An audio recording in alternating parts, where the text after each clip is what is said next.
I think that we may have lost sight in our culture that we can be people who take really good care of ourselves no matter what's happening in life. And that's my whole mission. Hello, you are listening to the Late Bloomer Living podcast. It's season 4, and here we are still reimagining, rethinking, and redefining what it means to be in midlife and what's possible as we age. We are gathering energy, momentum, and excitement for our next chapter via candid conversations with other midlifers about their own pivots, pitfalls, and triumphs. I'm Yvonne Marchese, your host, and I'm so happy you're here. I created this podcast to give you inspiration and let you know you're not alone in feeling stuck in midlife. Both men and women are welcome here, but if you are a woman, I also invite you to join the Age Agitators Club for Women, where we come together monthly to hatch our plans for making waves as we age.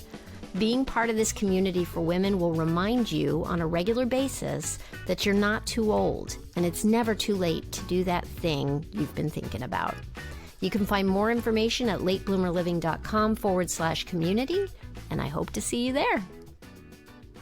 Hello, my friend. Have you been hearing about this intermittent fasting thing and wondering what the heck it is and why everybody seems to be talking about it? So I found something. I was doing some research on this, and I found this little blurb.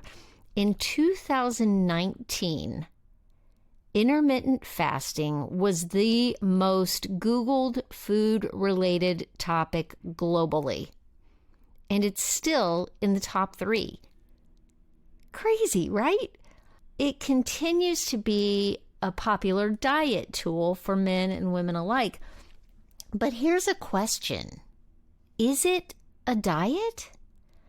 The proclaimed benefits go way beyond weight loss and include things like helping with your mental clarity, helping you have more energy, helping you feel less pain because you've got reduced inflammation. I mean, really, the list goes on and on. I started getting really curious about it, mostly because of that inflammation thing. And in April of 2021, I invited Laurie Lewis, who is an intermittent fasting coach and author, onto the show on Late Bloomer Living to talk about her own personal experience with intermittent fasting and how that changed her life. That was episode 47, if you do want to go back and give it a listen. Well, I have invited Laurie back today to get into the specifics of what intermittent fasting is, how to do it, and why it's beneficial. You know, with Late Bloomer Living up to now, we've pretty much focused on people's personal experiences like we did for Laurie's first episode. So this is a whole new thing here on the podcast to really take a good look at a tool that we might include in our toolbox as we are aging and trying to stay healthy. I do want to be sure to add in here at this moment that this episode is informational. This is not advice. If you decide to try intermittent fasting, be sure to do it with the help of your doctor. Check in with them. Just make sure you're taking the best care of yourself possible, okay? So after doing a bunch of research and learning that other friends of mine swear by it, they've been doing the intermittent fasting thing, I decided to experiment with it. And I have kind of been dipping my toes, gradually getting past my skepticism and my fears and different things like that. I have officially kicked my late night bowl of cereal habit. So number one, that's a major thing. You have no idea what a major thing that is. Anyway, more recently, I've really committed to doing a 12-hour fasting window and 12-hour eating window. So 12 hours on, 12 hours off. And I'm like, okay, I can sleep through most of the 12 hours, so that's good. So anyway, I have so many questions for Laurie today that I'm hoping will also represent your questions. But first, let me tell you a little bit about her. For Laurie, it all started with menopause. She had been fit her whole life up until perimenopause hit and menopause. Her symptoms with that included brain fog, lack of balance, memory loss, a sudden gain of 50 pounds of stubborn hormonal fat that she just could not get rid of. She tried for many years to lose the weight, but it wouldn't budge, despite her best efforts. And desperation, which we talked about more in the first episode, that led her to try fasting. So she lost the weight, she started feeling better, and that mental fog lifted. She had more energy. She felt more like herself.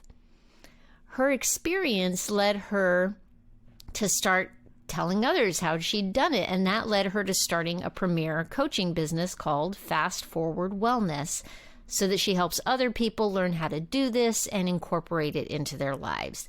She's now been a coach for 6 years, and I'm so excited to have her here to answer my many questions about intermittent fasting. So without further ado, here's Laurie Lewis.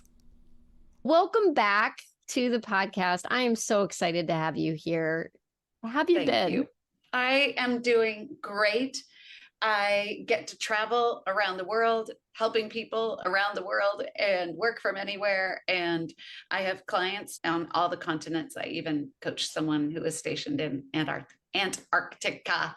And Wow. I have the best job in the world. I'm fulfilling my life's purpose, which is to have people feel not only better, but amazing. And I think that we may have lost sight in our culture that we can be people who take really good care of ourselves no matter what's happening in life. And that's my whole mission with intermittent fasting as the foundation, with having a daily clean fasting hours and an eating window that's great for you, that feels good to you, that feels juicy and delicious. It's not a deprivation. It's not a punishment. It's a replenishment. And people get to discover for themselves this customized regimen that helps them reach their health and weight goals and feel really amazing. So I love it. Yeah. Oh my gosh. I can't wait to dig into the details. Before we get into the nitty gritty of what it is, how it works, all the things, I'd love you to do a little bit of a recap on your own personal experience and what brought you to this. Anybody who wants a deeper dive on that, you can go back to episode 47 and you can hear Laurie's real in-depth story. But give us a little bit of what brought you to this and where you had your own personal aha moment around it. Woo, a couple of big aha moments. So I'm 60, and over 30 years ago, I think if I remember correctly, I was around 29. I had this thought, I think this Diet Coke might not be good for me. And in that kind of moment of an epiphany, like a quiet thought, I decided that I wasn't going to, that I was going to be a person who didn't drink soda. It's like, oh, I could just be a person who doesn't drink that. You go into a restaurant, you just don't order that. And I kind of added then orange juice to it. And then I decided that I didn't like dessert because it seemed so automatic. And there was something about choosing, I could choose it. Okay, so that was 30 years ago. And I became a person who was personally very interested in nutrition. I just started studying nutrition. How do I fuel myself well? And I never wanted to be the food police. I never wanted to tell people what they should and shouldn't eat. That never resonated for me. I knew I was on my personal discovery. And the other thing I decided at that time was there's a lot of stuff they sell in the grocery store, but most of it is not food. I decided there's food and there's hyphenated, not food. People are like, what are you talking about? That's what they sell at the grocery store. I'm like, not a lot. Okay. So I decided that all this stuff wasn't food and that I ate actual food. And so for all these years, that's just been my personal path. And when I lived in New York, I attended the Institute for Integrative Nutrition. And I got all that year-long training, and people were like, are you going to be a health coach? I'm like, no. I just want all that all that learning and all those experts. And so long before I ever thought of or became a health coach, I got my certification. And so I Can I back you up real quick and just Yes. ask you about the difference between the real food and the not real food that they sell at the grocery store? What do you mean by that? Yeah. Well, for me, I could see that an orange or a piece of salmon or like some amazing raw cheese from France was food. Cheese is super highly processed, but I kind of was like, so I upgraded for myself my food quality, and even things like, oh, I'm going to talk about your favorite thing in the world, cereal. Okay, but remember, I don't want to be the food police. I just kind of decided for myself. So people love cereal and crackers and chips and commercial salad dressing and bread from the grocery store. And I just started questioning for myself what I put inside me. Okay, so that was just my own thing. So there I was in my 40s, running marathons, feeling like now, throughout my life, I've kind of fluctuated in a 20-pound range. So I always felt like I struggled with my weight in my head. Okay, so people who have struggled with their weight for their whole lives and might be 100 pounds overweight could look at someone who's only dealing with a few pounds overweight and be like, they don't have any problems. I got real problems. The noise in our head is still the same. We have the same pressures from a parent or some, the beliefs that we have about ourselves since we're young. And so I always had this 20-pound swing, but I could always take it off.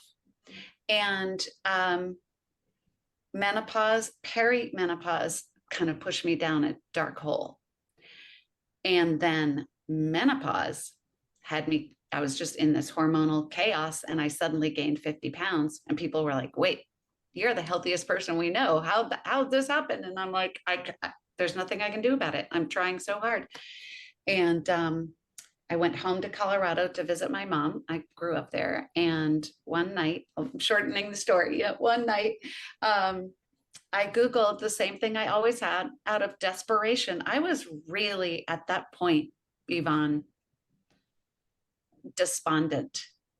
Like I'm a super positive person, right? So for an optimistic, positive person to feel like I had to now give in to feeling worse and worse and worse forever. Didn't your mom say something to you that triggered you to do the search online? Yeah, I'd been searching. I'd been trying for 4.5 years, almost 5, right? And I got home for an extended stay, and she said, my loving, adorable mother said in the sweetest way, let's use this time that you're home to turn the weight around. Oh my God. I don't know how most daughter ears don't hear that helpfulness very well. No. I had a meltdown like I was 5 and I was 54. Oh my goodness. And so I knew it was hormonal. It's just obvious, but I didn't know what to do about it. And so that very night, I read about intermittent fasting for the first time. So remember, I'd been studying nutrition all these years as a personal passion. And I knew that people could heal from extended therapeutic fasting. I did not know that a person could just live their life in the 24-hour day and take a chunk of it as the fasting and healing hours, the hours of repair, and sleep's included in that. And then eat in an eating window of your choice and heal your body and have enlivened energy, insulin, blood sugar control, heart, blood pressure, just all of it. My inflammation, every single thing that a person is experiencing in terms of their health, having a clean fasting schedule and having an eating window will move along the healing more quickly. So you were convinced enough to at least give it a try? And beyond convinced. I couldn't, I was so hungry for that information. I couldn't believe that I had been studying this for how to take care of yourself for so long. And I didn't know this was a tool. And so pretty much all night I stayed up and watched videos and, heard Dr. Jason Fung. And I just, and read everything and said to my mom the next morning, I think I found something I'm going to try. And she asked what it was, and I explained it, and she said it makes perfect sense. And I said, if I get like cranky or mean, or if we both think this is a bad idea, we'll talk about it. But she said, how may I support you? I said, I'm just going to aim for noon. Now, for some people, that's really long. Some people want to inch along. I'm raising my hand. Encourage that. I respect that. This is not the fasting Olympics. But for me that morning, I kind of felt like I'm going to aim for noon. I'm going to have lunch. Then I'll have dinner, and I'll close my eating window with eating a delicious lunch and a delicious dinner with my mom. No deprivation, just waiting. As Jen Stevens wrote a wonderful book called Delay, Don't Deny. It's like I just get the foods I love later in my eating window. Delay, don't deny. Love that. And that's how I started. Hey, we're going to take a quick break here because I want to let you know that this podcast episode is brought to you by Midlife Cues. Are you looking to live life more intentionally and grow personally as you get older? The Midlife Cues newsletter is the perfect solution for you. Every Sunday, you can open up your email to find a weekly newsletter filled with carefully researched resources and tools to help you live your best life. It's written and published by Lou Blazer, who left a successful career in corporate America and now focuses on helping midlifers be truly happy and feel fulfilled in the second half of their lives. You can subscribe today at midlifecues.com. First of all, okay, is it a diet? No, it's a timing. A diet would be your food choices. So after all these years, so 6.5 years of keeping an eating window every day, and now 5 years of legit having my coaching business, but really 6 years of coaching other people, I am firm in my belief that a person is more successful and they are happier. They feel better if we start with the eating window and the clean fasting first. A lot of coaches and doctors and so forth say you got to get your food handled. You got to clean up your food and then start intermittent fasting. That doesn't work. I don't think that's sustainable. Food is too emotional for people. People need to, I believe, discover, it evolves over time, what foods do and don't serve us. And so when we pull at all the stops and we change our food and we eat healthy and we clean up the food, that is, as I said, very emotional for people, and I think unsustainable. It does. It does. And I've heard stories, of people, anecdotal stories of people doing the fasting and really still continuing to eat complete crap and still losing weight. Yes. I don't think that that's probably what you want to do, but I mean, that's like pretty interesting in and of itself. I mean, the first of all, too, this is free, right? That's right. You get to decide when you're going to close. This is how you start. You decide when you're closing your eating window today. I start at the end of the day. You think, I think I'll have my last meal at whatever time. And then people will usually say, well, what's the best time? I'm like, when do you eat dinner? Some people are like, I don't even like dinner. Okay, great. Have breakfast and lunch. I don't care. So you get to decide today when you're having your last meal and give yourself some wiggle room. You don't have to make it hard on yourself. And after that, you'll have plain water, go to bed. If you're like, I don't know what to do with myself without, sitting in my favorite chair, having my favorite munchies after dinner. Okay, we might need to work on closing your eating window ritual and mixing up a little bit about what you might be doing in the evening. Go to sleep and wake up tomorrow, add 12 hours to whatever time you closed your eating window, Drink plain water when you wake up, maybe have a black coffee, and 12 hours, as you said earlier, you started with 12-12. You're asleep for hopefully 7 or 8 of it. You add that 12 hours. Now, a lot of people say, well, that's not fasting. That's easy. Okay, it is. You consciously and deliberately closed your eating window, drank plain water, put your body into a state of repair, slept, gave it even more repair, woke up consciously, delayed a little bit, and opened your eating window. Now, you could have your, as I call it, candy coffee or creamy coffee, whatever you love, your coffee the way you like it, when you open your eating window. So some people then are like, well, 12-12 isn't so hard, but I have to have my candy coffee. But then they're also like, I have to have my dinner with my family. Well, what's it going to be? What are your goals? How do you want to feel? What can give a little bit? And then you gradually increase those clean fasting hours and shrink the eating window and then settle in. And it takes about a month to discover that pattern that works with your life and your body and your emotions. Mm-hmm. And then that second month, the weeks 4 to 8 really are settling into the sweet spot. They're settling in and having it feel really good, because within the first few weeks, people feel better. And then you want to be like, what is my pattern that I'm going to live with? Yeah. Should somebody expect to feel, might you expect to be a little hangry or a little low energy the first couple of days, or feel, I don't know, tired, or, just hungry? What should people expect within the first couple of days? Is it like instantly like, oh, this is fine? Or is it a process? Yes, all of the above. Okay, so first off, people think fasting, that sounds hard and scary. Okay, what people discover quite immediately is truly within the first week, they're like, the fasting is not hard.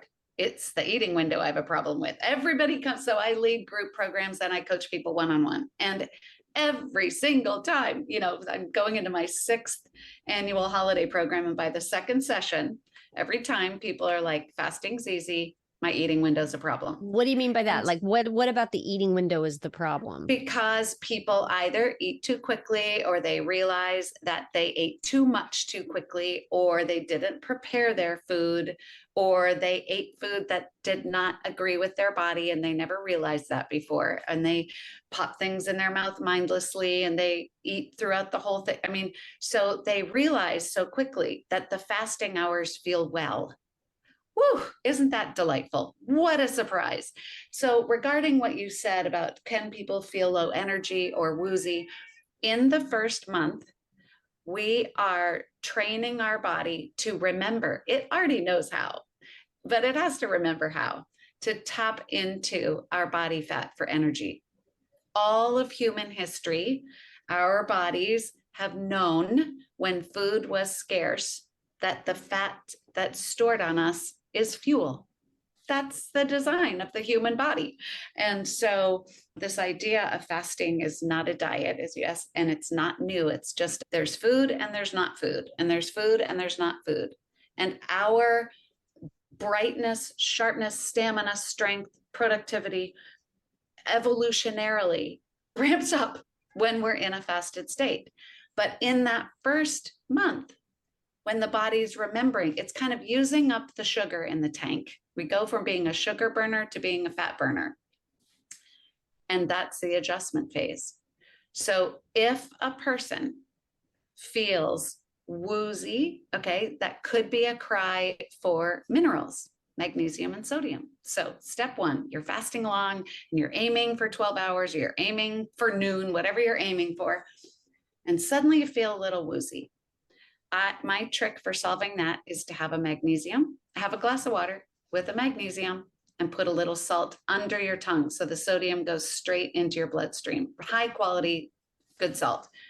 If like a sea salt kind of thing? Yeah, like Redmond real salt or pink Himalayan salt, high quality salt.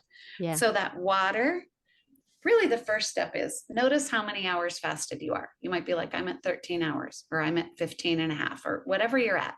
Step one, I got a little woozy. How many hours fasted am I? Note that. Have a glass of water, have a magnesium, put salt under your tongue. Know that hunger, what we call hunger, I call a hunger alert. Evolutionarily, our bodies are designed to remind us to not forget to go find food. That could take 6 hours or 6 days.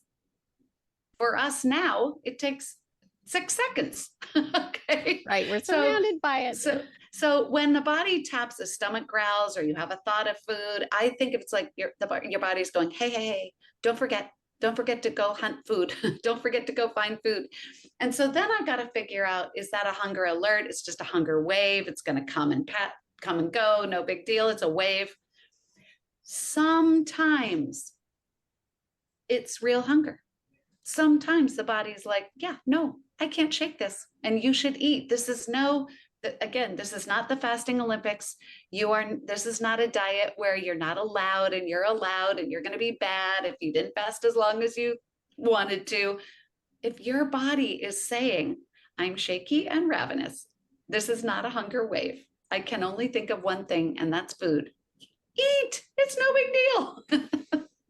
So I love that you just said good and bad, because one of the things you talked about in Clubhouse was this whole idea that we all have around, are we being good or bad when it comes to our food, right? Yes. But I do want to back up real quick, and I want to talk about or ask you questions, because I've been doing some research on it, and it's like, what, I mean, I guess what I want to talk about is what is actually happening in a fasted state, because I've been reading that you can produce a ketone or ketones. There's a lot of hormonal things, like you can bring up estrogen, I was reading. Yeah. Like GABA, which helps with calming. And I was also hearing about different things that happen at different amounts of time of fasting, like different triggers kind of being set off as you fast longer and longer. And so I'd love to go into kind of the science about, like, what is actually happening in there? Why is this beneficial? It's so incredible. Okay, so I want people to think of it like sleep. Okay, so when you say, is this a diet? In our culture, a diet is a thing that we temporarily try to see if it works for us. And if we like it or don't like it, or it doesn't work for us, we abandon it and we try the next thing. I want people to think about fasting in the same way we think about sleep. It's not optional. Our body needs this repair time. We just didn't know it. So if we approach it like sleep, like it's not optional, we hold in great reverence this time when our body is in repair, then we want to remind ourselves what's happening in case we forgot or didn't know. Inflammation's lowering. Immunity is boosting.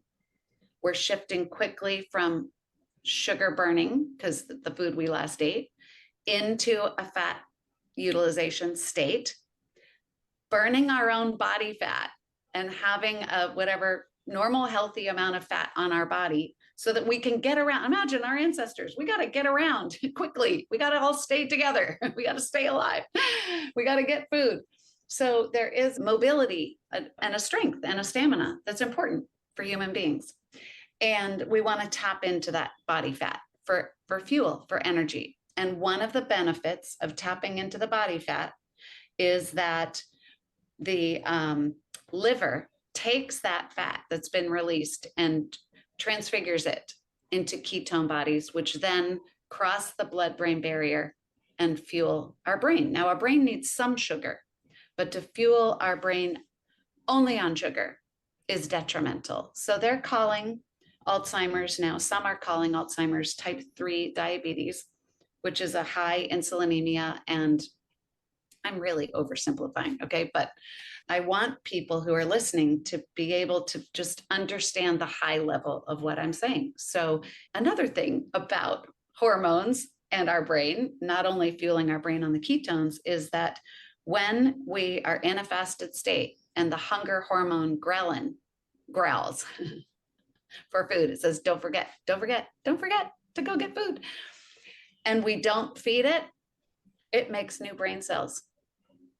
Now, I don't know why. My body hasn't told me why, but I could presume that the body wants to keep us as smart as it can for as long as possible. And it's like, if food is scarce and we got to go get it, I not only want to be as physically strong as I possibly can, I want to be as mentally sharp so I can get that food. Yeah. And so and growth hormones too, right? Growth hormone. So, and those are the hormones that we've got when we're kids. And I think I heard something about like when you reach 30, the production of growth hormones or the growth hormones, they stop or they lower. Downregulate. Yeah, they downregulate. Is that the right word for it? Cool. Could be. I don't know. That's what does a growth hormone actually do for us? What does that even do for us? Well, we have over 80 hormones. And the way I'll describe hormones, because I don't know the job of every single one of them, but we have over 80 hormones and they are in a hierarchy, like a network of chemical communicators. And some are very important and some are less important, but connected to the important ones. So there's this network. And we have hunger hormones, satiety hormones. We have hormones that regulate our emergency response. We have hormones that say to the body, build, and the growth hormone is one of them. So when we're in a fasted state and we're moving our bodies, so we are an animal that's designed to move.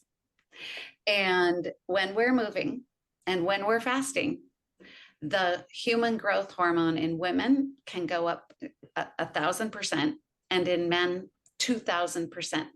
Human growth hormone production when we're fasting and when we're moving.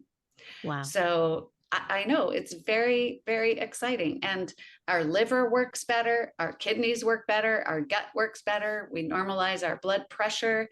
The sugar in our blood gets used. One of the most important things is inflammation coming down. So I'll use myself. One of the main reasons I've actually embraced this is not so much for the weight loss benefits, which, I was like, who doesn't want that, right? And the belly fat. I've heard a lot about the belly fat thing. But it's the inflammation. Like I hurt like all the time. You know what I mean? And I'm really looking at. I know sugar is a big part of that. It is. And I keep hearing from other people who have embraced intermittent fasting, other friends of mine, that it really has helped with their inflammation and the pain, that goes along with that. And there's something you said too a moment ago about the, in women, it's this amount, and men, it's that amount. So I do want to ask you two things in relation to that. Is there a difference in protocol between the way men should fast and the way women should fast? Because I've heard some things around that. And are there people that shouldn't be fasting? Ooh, okay. I hope you remember all those questions because I might not. Okay. All right. That was a lot. Yeah. Men and women. Yeah. It's more personal than it is just an easy binary divide, men and women. I know men who fast 22-2 and they have to turn around type 2 diabetes and lose 150 pounds. And I know men who fast, do a 17-7 protocol and have a 7-hour eating window, or 16-8 or 14-10. It depends on your fitness, your goals, your sleep, the medication that you're on. I mean, it's 100% customized for you. If there's some guy who's 5% body fat and running marathons and competing in bodybuilding, he should have a very different protocol, like 12-12. That totally makes sense. Right? I've heard there was some backlash on it with around hair loss and women who are still menstruating, still having their periods. And let's talk about that. Yeah, let's talk about that. Okay. So then that's men, whatever their goals and feels good in their work and their fitness. Okay. Women, we are either in our fertility years, pre-menopausal. We are either in the zone called perimenopause, which are the transition years, perimenopause, or we are postmenopausal, in menopause.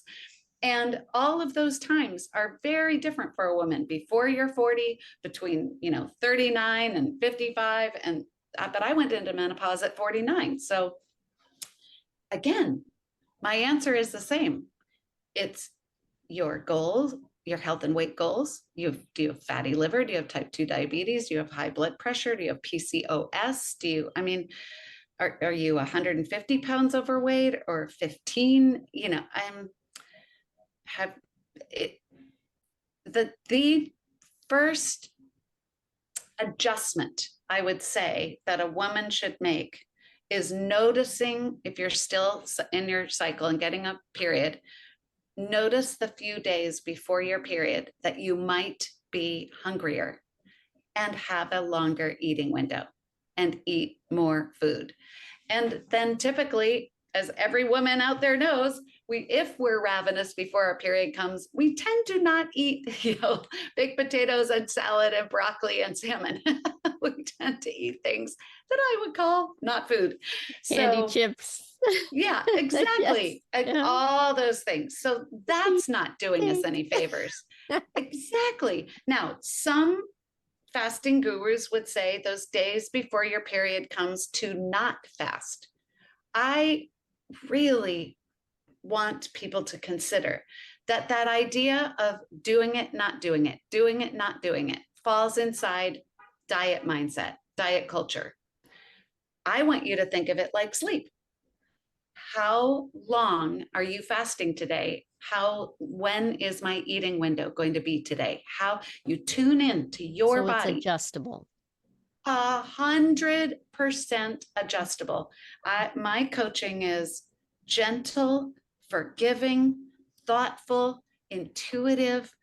When people are like, what should I, whatever their question is, I'm like, I don't know. Let's tune in and ask your body and take a look and see what happened the last time you did that and see where you stumbled and felt awful. And let's make adjustments there. It's the number one thing is tune inward. We're so trained to ask the guru, the book, the expert, the doctor, what should I be doing? Your body knows. That was a question I have. Mm-hmm. So, yeah, is should we be getting our doctors involved on, in this, and are they conversant enough in the benefits and what goes on with intermittent fasting? Are they conversant? Do doctors in general have a good understanding of intermittent fasting and the benefits and what to watch out for and different things like that? At this point, okay, so there was an article in the New England Journal of Medicine in December 2019 that was a compilation. Dr. Mark Mattson from Johns Hopkins pulled all this research together, and it did a very good job of educating and informing physicians to recommend intermittent fasting. However, I think now what I hear the most is that physicians will say that they heard that it's good for some people, but not everyone should do it, which gets to one of your other questions. Who should not be intermittent fasting? Women who are pregnant, women who are breastfeeding, children, and teenagers. Okay. So don't put a child or a teen on a fasting protocol. We need to teach children and teens to eat when they're hungry. So tip number one around children and teens, we need to stop saying, do you want a snack? And say, are you hungry? So it's like, what a paradigm shift. So when people are like, I don't know if I should intermittent fast around my teenagers. Okay, you are training yourself to eat when you're hungry and you're not growing anymore. And so you're learning to eat in an eating window so your body can heal when you're fasting, and so that you're really tuned into hunger and satiety and eating delicious, healthful foods that make your body feel really well in your eating window. Okay, so pregnant women, teens and children, breastfeeding women. Now, people who are type 1, type 1 diabetics who are insulin dependent can work with their physician to regulate their insulin. All the type 1 diabetics who I know who are intermittent fasters have dramatically reduce their insulin. So a diabetic can do this. Okay. That was And a type question. 2 diabetes, you can completely reverse it. So if your A1C is 12 something or 9 something or 8 something or 7 something, every person I've worked with type 2 diabetes has turned around their A1C and in 3 to 6 months. And what you want to do, to answer your question about should you work with your doctor? Yes, if you are on medication, blood pressure medication, thyroid medication, metformin, any of those, you would want to say to your doctor, I'm starting an intermittent fasting schedule. I'm going to start eating in an eating window, starting with 12-12. I'm going to gradually increase my fasting hours and gradually reduce my eating window and discover what feels well for me and discover what works with my life and my family and what works with my health goals. And and hopefully they'll say, oh, that's great. Now, when they say it's not for everyone, I think that they aren't realizing how much every human body is needing to reduce inflammation and boost immunity and heal during these fasting hours. So I did say to a doctor once, I met her, I spoke at a women's health conference in Washington, D.C., and she said that. She's like, it's not for everyone. And I said, okay, let's look at this. If you had a patient who had whatever ailments they have, what if they finished their dinner at, let's say, 7? And then after dinner, they drank water. And then they went to bed and they woke up in the morning and they drank water and they then had their coffee or breakfast at 7 a.m. Would that be okay? And they're like, of course. I'm like, okay, they just fasted 12 hours. Dr. Sachin Panda at the Salk Institute in La Jolla, he's a circadian rhythm expert, has proven that a 12-12 schedule can increase longevity. You will live longer. Do that. And then if you have other health goals like fatty liver or high blood pressure or whatever, autoimmune, whatever you have. But so I wanted to share about a client who had asthma. She was 67 years old. She could not walk a block without stopping and huffing and puffing. And within 2 weeks of keeping a 16-8 schedule, she walked 10 blocks and realized she didn't have to stop to catch her breath. So what happened? How does that work? Inflammation. Down, and she could breathe. Wow. I had plantar fasciitis for 10 years. It's so painful. And every morning I woke up and my poor little feet would hit the floor and I'd be like, ow, ow, ow, ow, ow. Yeah. And within somewhere between 3 and 4 months, I don't know, I started in early June, and at some point in September, I was like, oh my gosh, I don't have that anymore. It's never returned. I do have a client that decided once she reached all her health and weight goals that she was going to stop fasting clean and having, flavored drinks and so forth. And her plantar fasciitis came right back. And she's like, uh-oh. Can you talk about fasting clean? Like what is that? Okay. So Jen Stevens, in her huge Facebook group, realized in the group that there was a lot of debate regarding what can you have while you're fasting, what's allowed. Okay, see, this is right out of diet culture. Oh my gosh, it's the first thing. What did I ask you first? What about my coffee? Because I get headaches if I don't have coffee. And I was like, what about my coffee? And you're like, you can have black coffee. I'm like, I don't like black coffee. Okay, I know. I don't want to make fun of people because it's really, but I'm making fun of myself. I'm just making fun of myself. Exactly. It's a voice in my head when I don't want to do something. It's not fair. Okay. So this diet culture, diet mindset is so punitive and in this domain of good and bad. But let's just look at the facts that when we are fasting, taking in plain unflavored water, plain unflavored black coffee, plain unflavored bitter black or green tea, plain unflavored minerals. So I said magnesium, sodium, and your prescriptions, your medication as prescribed by your doctor. Again, plain unflavored water, plain unflavored black coffee, plain unflavored bitter black or green tea. Like if I take a supplement at night, That's is a food. supplement. That's food. Okay. Yeah. Uh-huh. Look at the ingredients. It says vitamin B, vitamin C. Those are the micronutrients and sometimes the macronutrients. Some of those vitamins are like vitamin D is fat soluble. You need to have it with food. It's oftentimes like in oil, like fish oil. It's all food. The only supplements that are not food are those minerals, magnesium, sodium. They're So a my mineral. magnesium calcium combo thing is not okay to do. It depends on what else is in it. Calcium is also a mineral. Okay. Okay, so I want to keep it super simple. There's two parts to every day, the fasting hours and the eating window. Uh-huh. Save everything that is food flavored or has any nutrients, anything you have to chew or drink with food flavors, save it for the eating window. Why? That's like so unfair. I need the lemon in my water I need it to make it. No. Okay, two reasons. Fasting clean actually is easier. Why would that be? Because any food flavor, any sweetness, any nutrient at all sends signals to the body that food is incoming. It's like, woohoo, you're going to feed me. And it aligns the digestive tract. Hormonally, it aligns to receive food, except you think you're fasting. So it gets grumpy. It's like, where's the food? You gave me the promise of food. Where is it?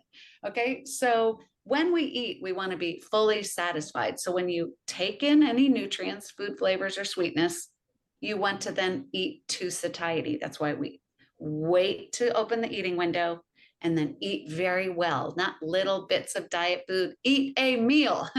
Okay. So, again, there's two parts to every day, fasting clean. The other reason for fasting clean, not only is it easier, we want all the health benefits of the clean fast. We want to lower inflammation. We want to boost our immunity. We want to make new brain cells. We want to balance our estrogen, progesterone, testosterone, cortisol. We want it all working in harmony. And we really want to lower circulating insulin. Most people are insulin resistant. And Dr. Ben Bickman wrote a great book an important book called Why We Get Sick. And he's a fat expert and an insulin expert. And he proves that the underlying cause of all metabolic diseases is high circulating insulin and high inflammation.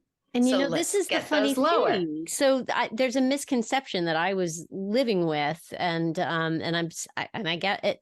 It was that idea of if my blood sugar dropped, it was because I hadn't eaten, and that I needed to eat something. And so I've always been a grazer, and I've had the ups and the downs and the highs and the lows of blood sugar and the hangry and all the things. But I think part of my problem was that I was eating a lot of high sugar food, and that was causing the spikes in the dip. That's right. Right. Correct. And so when that whole recommendation of the food pyramid and five 3 meals a day with snacks and all that, I was like fully bought into that system, Yes. And then, you and I have talked about this, my cereal habit at night, which I gave up, it has been, oh yeah, it's gone. Wow. Oh, it's gone. It's gone. That was so important to you. I know. Oh my gosh. This feeling of hangry, this reliance upon, the blood sugar. Our body is so smart, and it's always going to ask for the easy sugar. It's always going to ask for the quick. It's going to ask for food. And then when you're like, I'm fasting, delay, don't deny, I get to eat later in my eating window. It's like, okay, I know there's fat here. We're going to shift, flip the metabolic switch, shift into fat burning, become fat adapted. And you're going to do that every day. And that moment, when you shift into fat burning, your energy is bright and clear and focused with good stamina. And so I believe that we are not a grazing animal.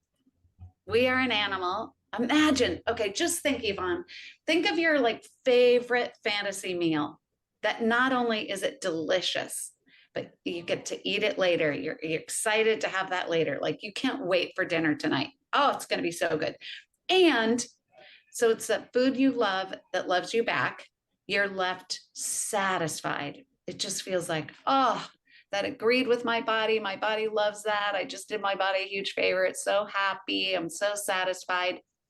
We never feel like that when we're constantly grazing. It's so dissatisfying. We are never satisfied when we're just popping things in our mouth, throw a energy bar in our bag and eat it while we're driving and eat at the computer and eat while we're doing something else. That is not satisfying for us. And we're not getting the nutrition that we need. And here's another phenomenon about daily clean fasting. Dr. Bert Herring wrote a book called The Fast Five, and then he wrote another awesome book called AC, The Power of Appetite Correction.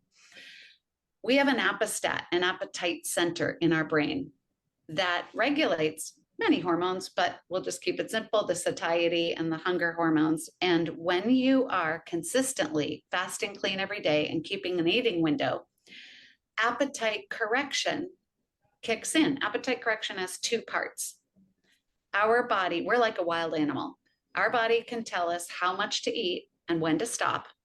And it can also tell us what to eat and what it would prefer that we not eat.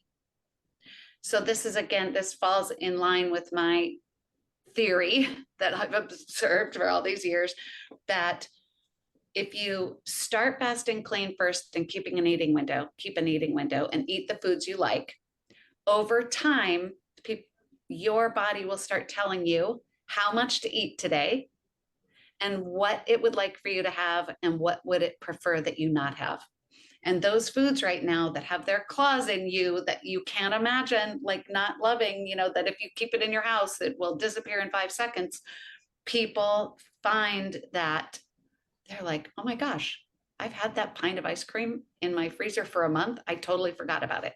It's not calling your name anymore because your body is not interested. That's the language around it that I hear most often, is that people are like, I just lost interest. So this idea of fasting clean, keep an eating window that feels good to you. Notice how much your body is asking for today in terms of food quantity. Is it super hungry today? Satisfy that. Are you just wanting a little bit of food today? Stop when your body says stop. And then notice what foods it's asking for. It's kind of a joke in the intermittent fasting community that all of a sudden people want Brussels sprouts. They're like, I don't know what's happening. I just want Brussels sprouts. And so foods that you might have never liked before, your body might start asking for. And foods that you think you can't imagine life without, your body loses interest. And that's called appetite correction. It's a miracle. Yeah. So you mentioned something earlier and I was like, I had a mental note to come back to it and I want to make sure I ask it this purely for me.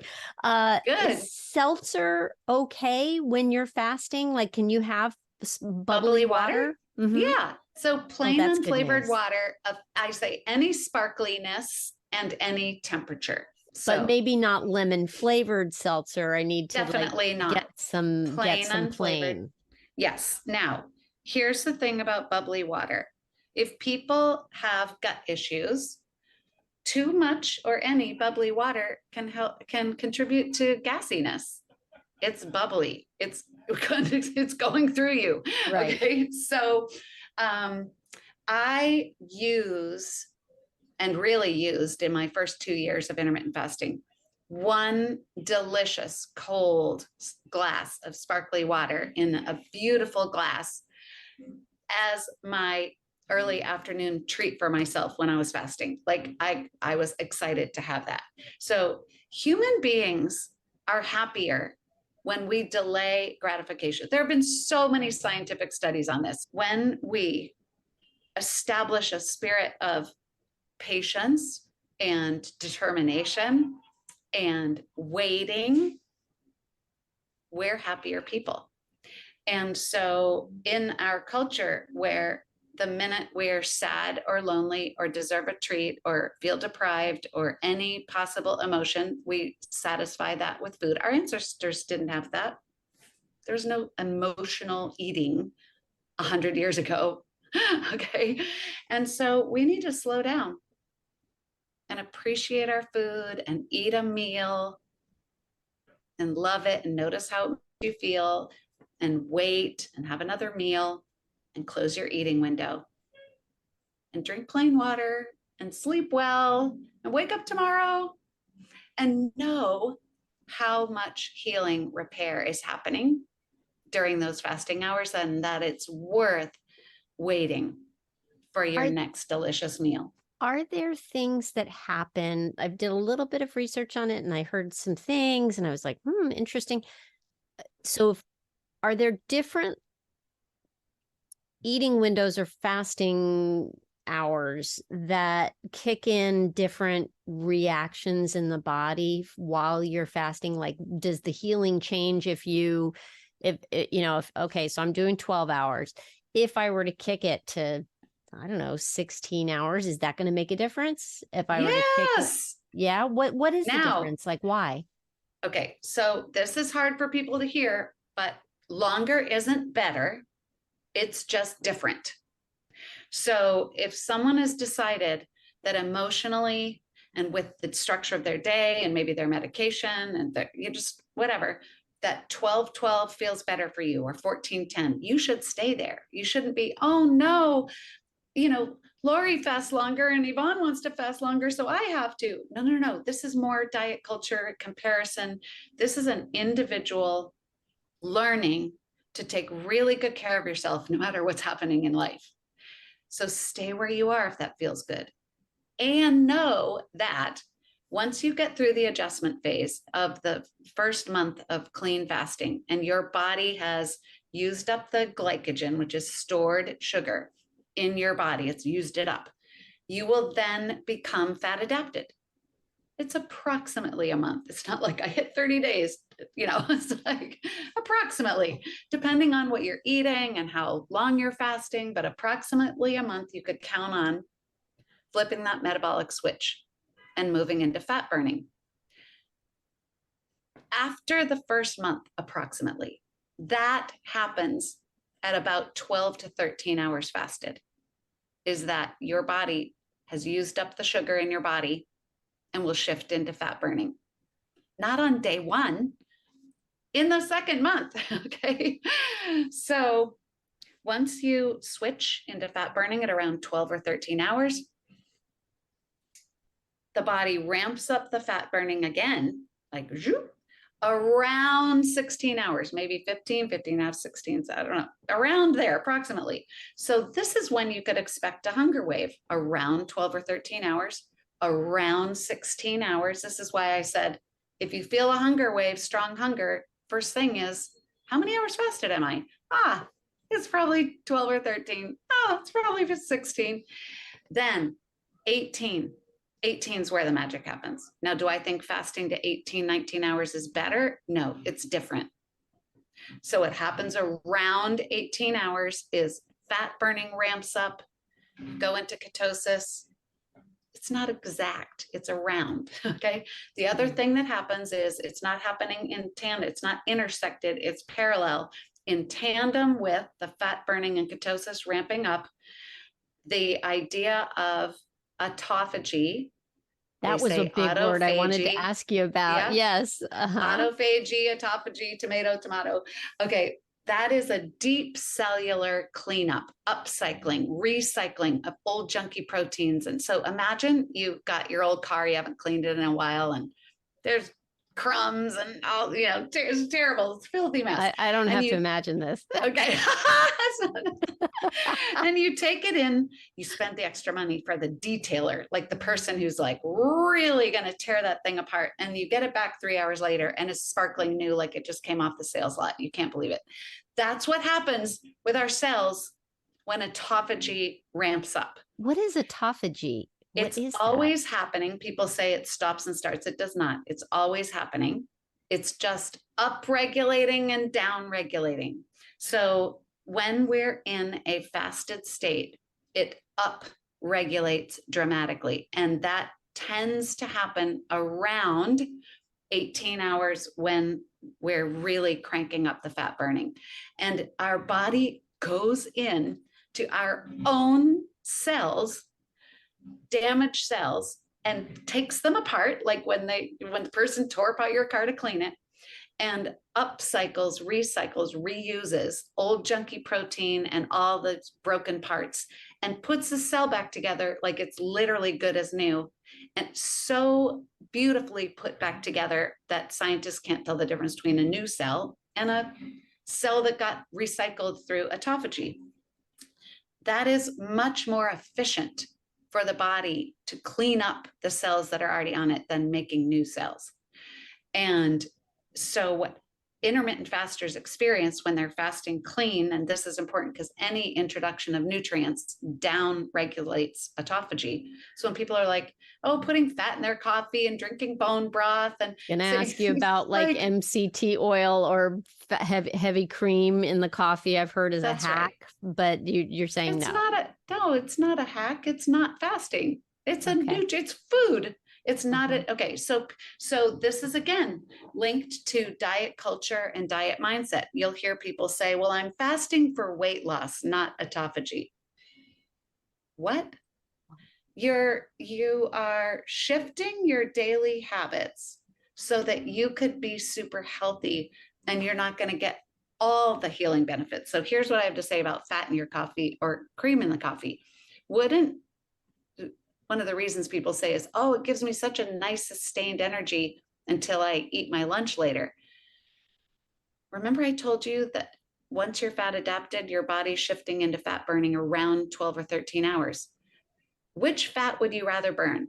The fat on your belly or the fat in your coffee cup? Either way, it's using fat for energy. Choose the fat on your body. That's what it's there for. Gotcha. And yeah, I mean, why would you do this? I want to do this for the health benefits. I want to do it for lowering the inflammation, for just feeling better, frankly. I understand why people would say, oh, I don't care about my health. I just want to lose the weight. I've had people say, stop talking to me about feeling good. I just want to fit in my jeans. Okay, maybe I'm not the coach for you because this is all about feeling good. Every single thing that I'm directing a person towards in terms of, should I do this? Should I do that? How long should I fast? How short should my eating window be? What should I choose to eat? How long should I sleep? How much water should I drink? Should I exercise in a fasted state? All of it is around how well do you want to feel? And that's so anywhere there's any struggle, stress, or strain, anywhere that anything is hard, I want to hear about it because I'm going to make it better. We're going to make it better.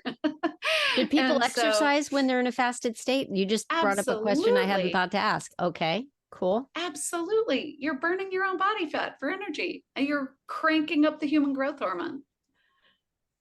It would be like going out and hunting down the dinner, right? That's right. Yeah. There's a guy in Utah who ran 100 miles fasted, and just to prove it wasn't a fluke, he did it again. 100 miles at high altitude, fasted twice. So our body has plenty. Our body is holding sugar, protein. Remember, in the cells during the autophagy, it goes in and digs out the old junky protein. Our body is holding sugar, protein, and fat, the three macronutrients we're carrying on board.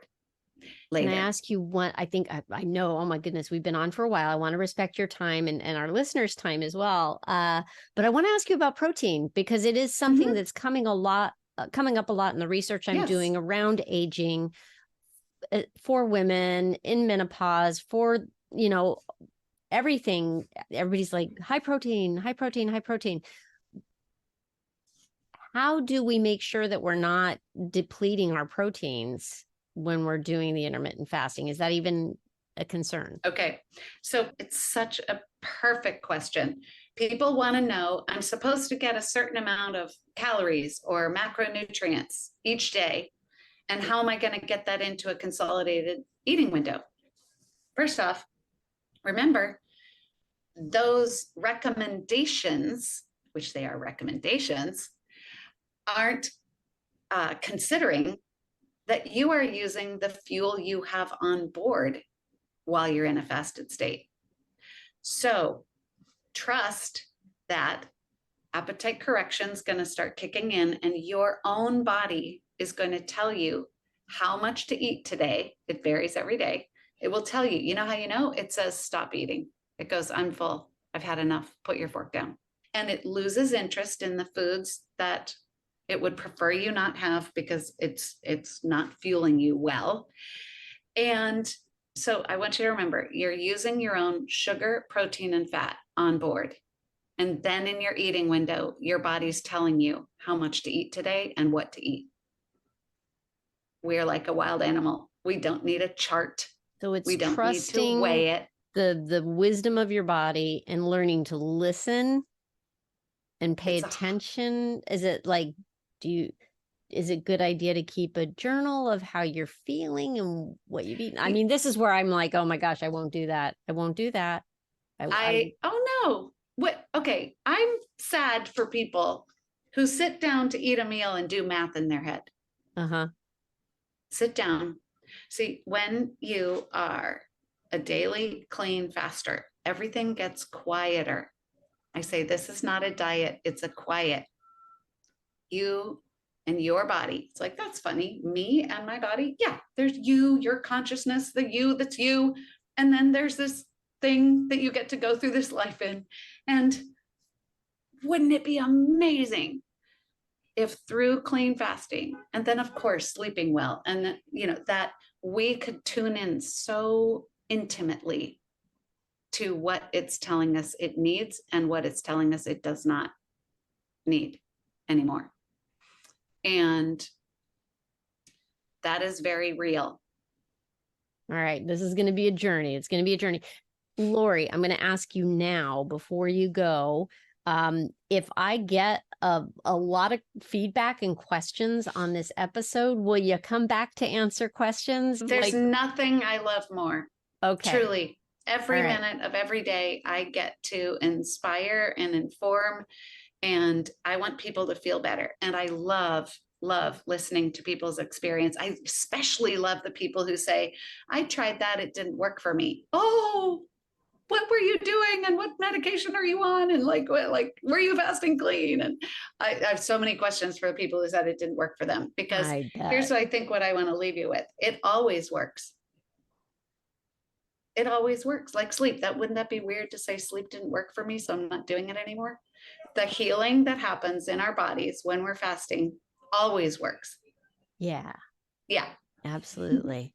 All right. So I'm just going to put a shout out to anybody listening right now. Thank you for being here, first of all. And secondly, there is a little spot on my podcast page of the website, latebloomerliving.com/podcast. You can leave me a little voicemail there and say, hey, what about this part? This is what happened for me. I'm wondering about this. Leave me your questions or send me an email to latebloomerliving@gmail.com. Ask me questions there. Of course, get in touch with Laurie directly. Laurie, what's the best way for people to find you and go straight to the source? I love it when people write me. So my website is Fast Forward Wellness. And if you're like, wait, how do I start again? There's a little checklist so you can get that. And then you'll get a few emails from me and start, or, write me. So there's a contact form on my website, and I'm on Instagram, fast_forward_wellness. And you can DM me. And I love hearing how people are doing. I really love hearing what resonated for you. Like, what really hit you as, I'm going to carry that with me. That was helpful. I love knowing that. And I love knowing how you're doing. Fantastic. And do you have you said something about a holiday program or something? Oh my gosh, annual? I'm so excited. Yes. Is that coming up? It is. So the kickoff is October 24th. I don't know when this will be published, but session 1 is November 14th.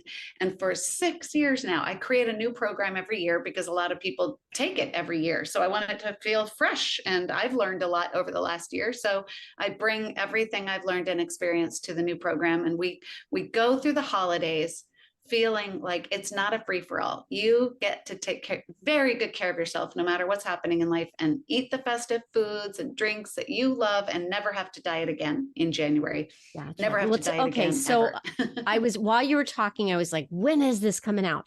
Okay. So this is going to be coming out October 25th. So today, if you're listening on the day this podcast has dropped, it is October 25th. We've just missed the kickoff. What happens, Laurie? Are they lost? No, because I've had so much response to this that I think I might have a second kickoff. I haven't scheduled it, but I'll change it so I'll have the official kickoff, which will kind of be like, I have a foundation program, which is a 4-session foundation program. So the kickoff of the holiday program will kind of be a consolidated foundation program in one call. And then I think I'll schedule another kickoff before November 14th. I haven't scheduled that yet, but November 14th is the official session 1. And I record the session. So, I really want people there on Tuesday nights. I want people to put this in your calendar. Like, you are so stoked that you get to spend almost every Tuesday night with me, November, December, January. This ends January 30th, and you'll have a different life. How different might you 14 feel weeks at the end of the holiday season if you've done this instead of like falling into the whole the holiday madness of all the things? Yeah. Interesting. Yeah. Laurie, thank you again so much for being with us again, for answering all my many, many questions. And oh, so many of them were for my own personal gain. And I appreciate you informing me and helping me along this journey. It's been interesting. You've been the inspiration for me the whole time. Like, from that first conversation where I was like, what is intermittent fasting? And then, having you back in Clubhouse and having those conversations that went a little deeper, and then going, oh, wow, inflammation. Maybe that is my driving reason to do this. Maybe that's it. It is, Yvonne. The fact that you said you have aches and pains, I have none now. Before I started intermittent fasting, every square inch of me was in pain. Wow. My elbows, my shoulders, my hips, my feet, like everything hurt. Nothing hurts. I can sit in a car for 14 hours and jump out and pump gas and jump back in and keep driving. And my hands don't hurt. My butt doesn't hurt. My back doesn't hurt. No part of me hurts ever. That's amazing. It is. Let's do this. Thank you. I'm here for you.